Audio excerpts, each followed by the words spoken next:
From Nutrien Ag Solutions, I'm Senior Meteorologist Andrew Pritchard with your Canadian Prairie weather story for Monday, April 8th, 2024. Your 10-day takeaways, we've got scattered light precipitation this week, some pockets of light rain or snow showers with temperatures generally a few degrees above average. We will be trending a bit cooler as we head into next week, and that accompanies the next chance for a bigger high-impact storm system across the Canadian Prairie. Big disagreements between the European and the GFS models on the placement there, but both of them have this higher impact storm that could bring some wintry weather back to the prairie, some heavier precipitation, and some disruptive impacts as we get into the middle part of next week. This will be April 16th through the 19th. We'll talk about that later in this forecast presentation. Now, as we get started Monday morning, April 8th, complicated picture here. We've got a decaying storm system across the central U.S., some flow coming in across the Pacific Ocean. The result here, some scattered light rain showers across western Saskatchewan. You can find some pockets of light rain or snow showers elsewhere across the prairie, but no big areas of significant weather going on early Monday morning, and temperatures pretty close to the freezing mark, either a couple degrees warmer or a couple degrees cooler there, pretty close to where we should be about this time of year. Now, the last 7 days of precipitation, we saw another round of heavier precipitation across portions of western and southern Alberta, where we want to see that 15 to 30 millimeters of precipitation over the last 7 days. So you look at the last 30 days, we're talking about over 200 millimeters of precipitation, 200%, excuse me, misspeaking there, percent of average here, not 200 millimeters, but 200% of normal over the last 30 days. Here is your accumulated precipitation, much more close to reality. We're talking about anywhere from 50 to 75 millimeters of precipitation in some of the heavier areas here. Edmonton down toward southwestern Saskatchewan, kind of the cutoff there, and then the rest of Saskatchewan, Manitoba. Unfortunately, been on the drier side. We're talking about less than 10 millimeters of precipitation in a lot of areas over the last 30 days. So big contrast there. Now, we did need this precipitation in southern Alberta and southwestern portions of Saskatchewan, but we'll hope that as we get into next week, we'll start to bring in that next storm system and maybe get a widespread high-impact dose of moisture across the prairie. Wouldn't that be nice? Now, the next 7 days, that's not going to happen. The heavier precipitation is going to be concentrated across the southern and eastern United States, portions of coastal British Columbia, with some of the stronger flow coming in across this area, caught in between here across the prairie. Again, that chance for some light, scattered precipitation, not going to be completely dry across the region, but as we head into next week, that's when we certainly ramp things up. Another storm system or two expected to make its way through the central U.S., and that one, as we talked about, mid-next week, could take that favorable track, lifting into the prairie with heavier snow on the north side of that storm system's track. That would be what we would want to see. Now, the next 7 days, again, your total snowfall forecast from the European model. Not a lot to talk about until you get into the higher elevations of western Alberta. Otherwise, we're talking about some light flurries accompanying the chance for even some light rain showers, with temperatures kind of flirting with that freezing mark over the next 7 days or so. Now, here's that complex picture as we get started here Monday, April 8th.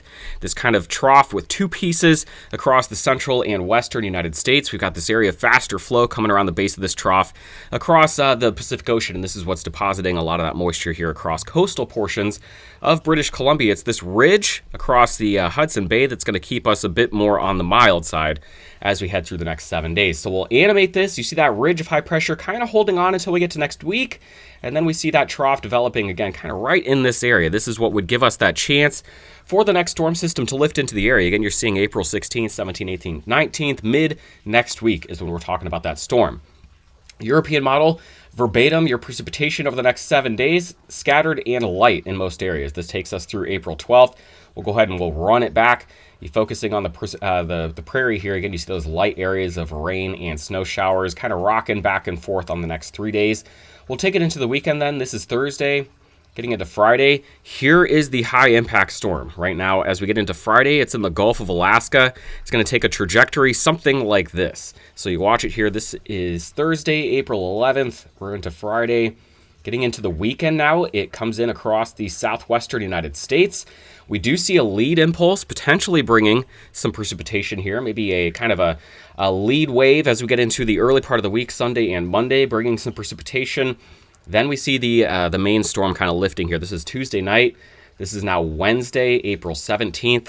The European model right now has the area of low pressure lifting into southern Manitoba. This would be a winter storm with heavier snow, high winds across parts of Manitoba and Saskatchewan. The European would miss Alberta, but when we look at the European and the GFS side by side, the European on the left, the GFS over here on the right. Again, the European a little further east, the GFS a little bit further to the west. This would be a high impact storm system for much more of the prairie if we were to see that GFS solution verify. So we'll be watching this one closely. I'm not going to tell you, which one is right. We don't know at this point, which is something we'll have to watch over the next 7 or 8 days, but know that it's out there. Light precip over the next 7 days, the chance for a higher impact storm as we get into next week.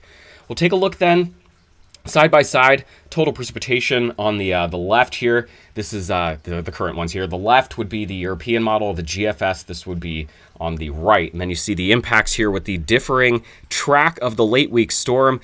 Again, over the next 7 days, both models agree it's going to be light. It's going to be scattered when it comes to the precipitation. But the European here, the GFS, both with that higher impact storm mid next week, but with the difference in the track of the area of low pressure.